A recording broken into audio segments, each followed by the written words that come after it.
The number was 112. Highlighted in yellow on the lab printout, circled with a pen by the time I sat down across from my doctor. Fasting glucose, 112. Normal range ends at 99. I had stopped eating at 5:30 the evening before, nothing after dinner, drove straight to the lab in the morning, and still 112. How does what you eat at 9 o'clock at night show up in your blood work the next morning? I sat in that chair trying to make sense of it. I had done everything by the book that morning. At least, that's what I thought when I walked out of the lab. What that number means when you're in your late 60s is this. A number in that range sits right on the line. It signals a conversation you were not prepared for. The word prediabetes gets said. Then comes the mention of follow-up labs, possibly medication down the road, and the 10 minutes are over. Nobody explains what is actually happening in your body while you sleep. Nobody has time. The supplement industry is ready with an explanation, though. $50 a month for a bottle that promises to support healthy blood sugar. What the label will never tell you is that one food swap, one timing change, and one other change that has nothing to do with eating might move that number more than anything in that bottle. There is no money in teaching you the cheap answer. My name is Wayne Ellison. I am 68, and I am not a doctor. This content is educational, not medical advice. After my own borderline numbers came back, I started reading the studies myself and going through the published guidance from organizations like the American Diabetes Association. That reading is what I'm sharing today. Bring whatever feels relevant to your own doctor before you change anything, particularly if you take medication. Today I'm walking you through 5 changes in the order I made them. One of these 5 has nothing to do with what you eat. When I tell you what it is, I think it will be the simplest thing you try this week. But stay with me, because the context matters first. Number 1. Why your morning blood sugar can be higher than your bedtime blood sugar. Before I changed a single thing I ate, I needed to understand what was happening at 4 in the morning while I was asleep. What I found is called the dawn phenomenon, and it is documented in detail by the American Diabetes Association. Here is what happens in plain terms. In the early morning hours, your body releases a wave of hormones, cortisol, glucagon, growth hormone. These hormones have a job. They prepare you to wake up and function. Part of that job is signaling your liver to release stored glucose so your muscles and brain have fuel when you open your eyes. In someone with a fully responsive insulin system, that glucose release is matched quickly by insulin. The glucose is absorbed and the number stays stable. When your blood sugar is trending into the prediabetes range, your body's insulin response may not be keeping pace. The liver releases glucose. The insulin response is slower or less efficient, or both. By the time you sit up and check the clock, the number has already climbed. That is why I could go from 5:30 in the evening until 8 the next morning without eating a thing and still come in at 112. The rise had nothing to do with breakfast. It happened before I was even awake. You'd think someone would have explained this at some point. Nobody did. So I wrote down the phrase dawn phenomenon and brought it to my next appointment by name. I asked my doctor to confirm whether this was part of what was driving my fasting number. That one question changed the shape of the entire conversation. It moved us from, your number is borderline, let's recheck in 3 months, to a specific, practical discussion about overnight glucose regulation and what I could do about it. The limitation. The dawn phenomenon explains an elevated fasting glucose for some people. If your number is substantially above the prediabetes threshold, a thorough evaluation matters more than any single explanation. Bring it to your doctor and let them tell you whether it applies to your situation. Best for anyone who has wondered why they can fast all night and still wake up to a number that surprises them. But knowing about the dawn phenomenon raised an immediate question. What was I doing in the hours before sleep that might be making the overnight baseline worse? Number 2. The evening snack I thought was helping. For most of my 60s, I had a habit I felt good about. About an hour before bed, I'd have a small bowl of whole grain crackers with peanut butter, sometimes a slice of whole grain toast. I told myself this was controlled. Crackers and peanut butter, that was my idea of a responsible snack. What I didn't understand is how the body handles carbohydrates at night when you're at rest. During the day, when you're up and moving, your muscles absorb glucose from the bloodstream with relatively less insulin involvement. Movement itself helps facilitate that uptake.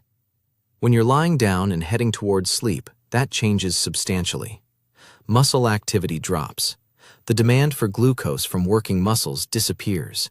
Your insulin response has to carry more of the load on its own, and in someone whose insulin efficiency has declined from where it was 10 years ago, glucose can sit in the bloodstream longer before it's cleared. The carbohydrates in crackers and whole grain toast convert to glucose fairly quickly. Some whole grain products raise blood sugar faster than their packaging implies. When those carbohydrates hit the bloodstream at 9 or 10 at night, at the moment when your body is least equipped to manage the spike cleanly, they can elevate your glucose going into the overnight hours. Add the dawn phenomenon layered on top of that overnight baseline, and you can end up with a morning number that looks high relative to what you actually ate. Research on nighttime eating and blood sugar management, published through NIH-supported metabolic studies, consistently finds an association between late-evening high glycemic food intake and elevated fasting glucose the following morning. The ADA's guidance on meal patterns for people managing blood sugar supports paying attention to both what you eat in the evening and when you eat it. I want to be careful here.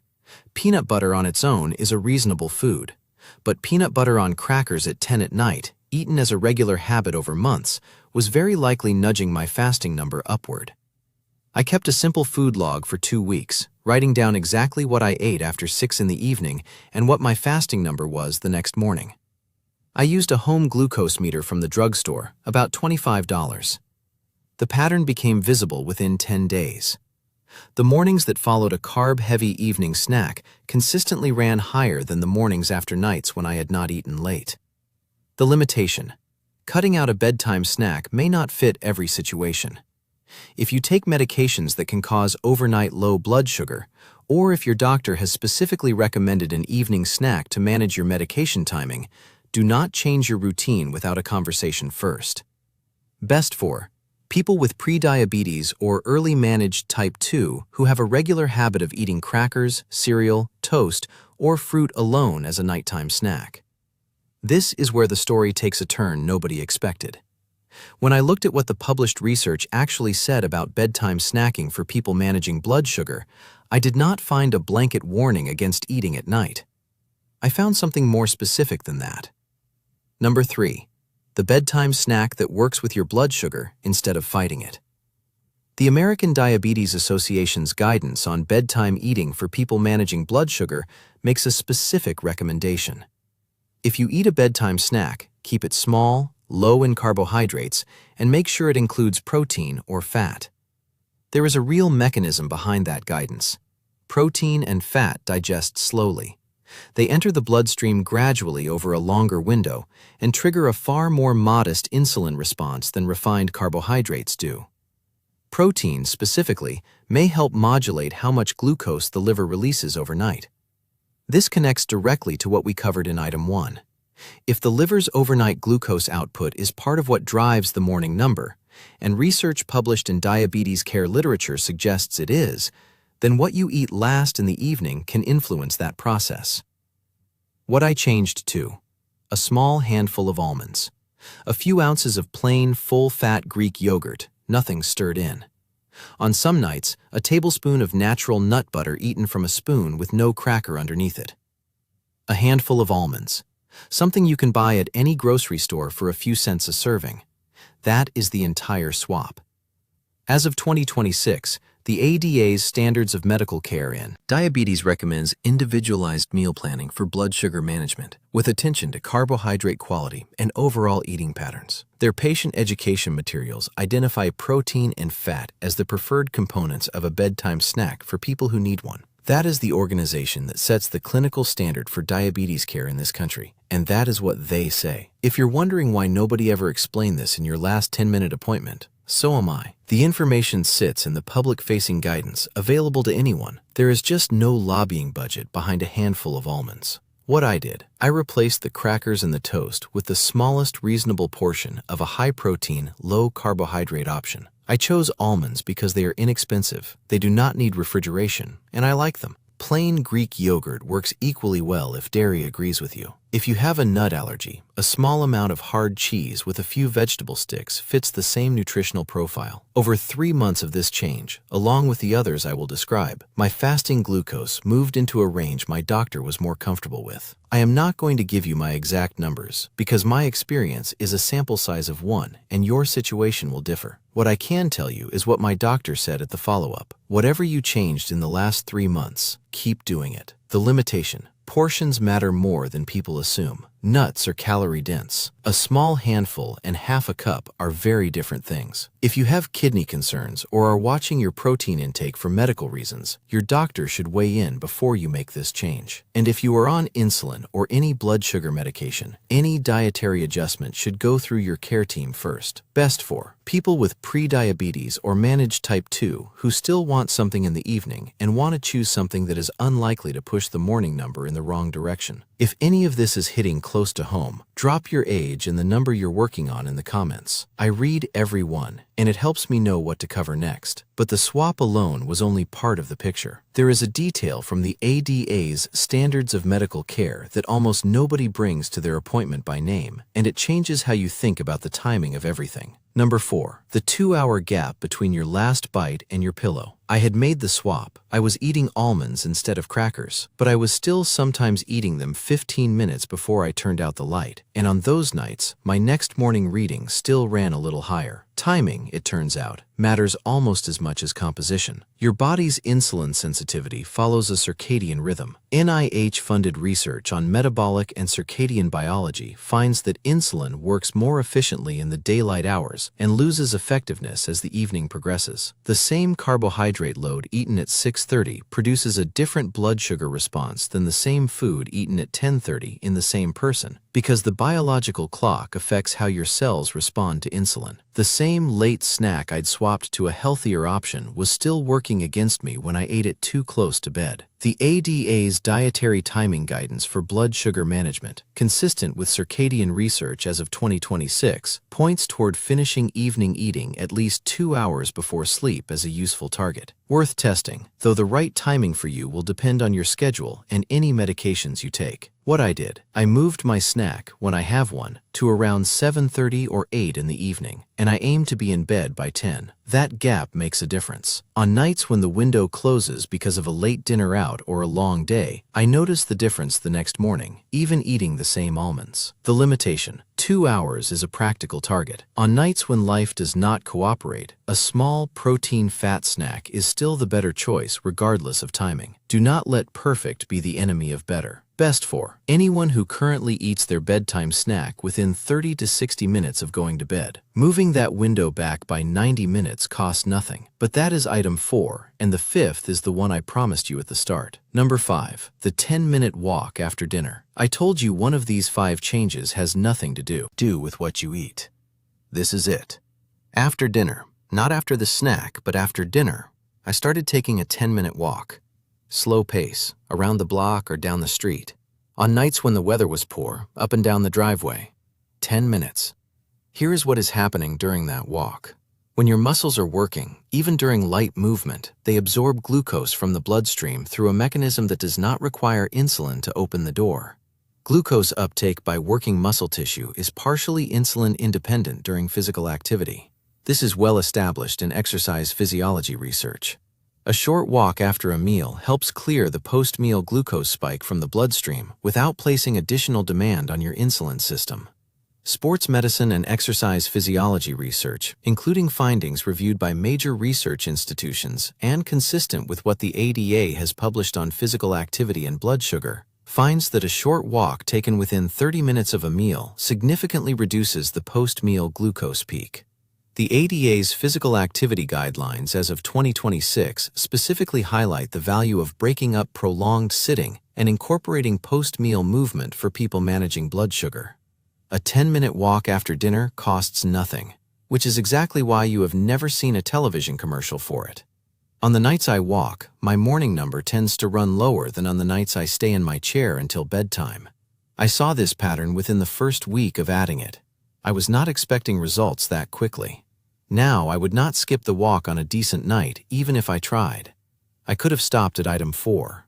I am glad I kept going. If you have any heart or joint condition, please check with your doctor before you start any new physical activity, even a gentle walk. I do not know your situation, and that conversation is worth having before you begin. Best for nearly everyone in this audience. You can start this tonight. It is free and it requires nothing special. Your muscles do the work. Let's bring all 5 of these together. 1. Understand the dawn phenomenon. Your liver releases glucose in the early morning hours as part of normal biology, and in the pre-diabetes range, the insulin response may not keep pace. Ask your doctor about it by name. 2. Look at what you're eating in the evening. Crackers, whole grain toast, cereal, or fruit eaten alone close to bedtime may be pushing your overnight baseline higher than you realize. 3. If you want a bedtime snack, make it small, protein-based, and low in carbohydrates. A handful of almonds, a few spoonfuls of plain Greek yogurt, a tablespoon of nut butter from the spoon. The ADA guidance points in this direction. 4. Aim for 2 hours between your last bite and your pillow. Your insulin sensitivity follows your biological clock. Earlier eating works in your favor. 5. 10 minutes of walking after dinner. Your muscles absorb glucose directly during movement. The research backs it, and it is the simplest change on this entire list. Everything on this list is either free or costs pocket change, and nothing on it requires a prescription or a supplement bottle. I also want to be honest with you. I cannot promise your number will move because bodies are different, medications change the picture, and your situation may have factors I cannot see from here. What I would ask you to do is write down whatever felt relevant today, take it to your own doctor, and ask about it specifically. Ask about the dawn phenomenon by name. Ask whether a protein-fat bedtime snack is right for your medication situation. Ask if a short post-dinner walk is safe given your heart and joints. That conversation, built around specific, sourced questions, is worth more than anything I can give you from a screen. If this helped today, subscribe and drop me a comment. Tell me your age and the number you're working to move. I read every one of them. The deeper question is why so few people in a standard 10-minute appointment ever get told that these options are sitting right there in the published guidance, waiting to be found. And if this video felt useful, I want to point you to one more before you go. There's a video on this channel called What I Changed at Breakfast When My A1C Came Back Borderline. The morning choices and the nighttime choices are connected, and once you see both pieces together, the full picture of how to manage a borderline number starts to make real sense. Tap it on your end card right now while you're thinking about it. I'll see you there.